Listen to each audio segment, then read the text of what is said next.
নমস্কার বন্ধুরা, জয়শ্রী রান্নাঘরে আপনাদের সকলকে জানাই স্বাগত। আজকে আমি আপনাদের সাথে শোল মাছের রেসিপি করে দেখাবো। কড়াইয়ের মধ্যে তেল দিয়ে দিলাম মাছগুলো ভেজে নেওয়ার জন্যে। আমি এক এক করে মাছগুলো দিয়ে দিচ্ছি।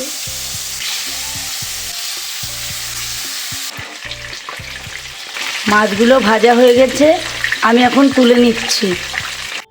আমি জিরে ফোড়ন দিয়ে দিচ্ছি, তেজপাতা দিয়ে দিচ্ছি, জিরের গুঁড়ো দিয়ে দিচ্ছি, একটু জল দিয়ে দিচ্ছি, ধনে গুঁড়ো দিয়ে দিচ্ছি, হলুদ গুঁড়ো দিয়ে দিচ্ছি, লঙ্কার গুঁড়ো, নুন দিয়ে দিচ্ছি। এবার এটাকে আমি ভালো করে কষিয়ে নেব। একটু আদা বাটা দিয়ে দিচ্ছি, একটু টমেটো কুচি দিয়ে দিচ্ছি। আমার মশলা কষা হয়ে এসছে, আমি এর মধ্যে আগে থেকে ভেজে রাখা আলুগুলো দিয়ে দিচ্ছি।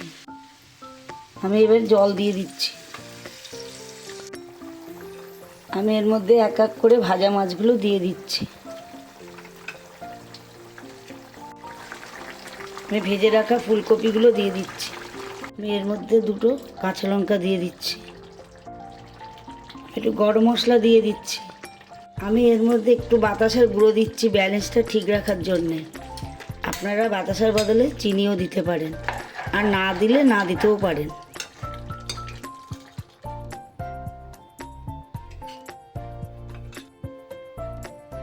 শোল মাছের রেসিপিটা আমি পরিবেশন করলাম। আপনাদের ভালো লাগলে ভিডিওটা লাইক, কমেন্ট, শেয়ার করবেন।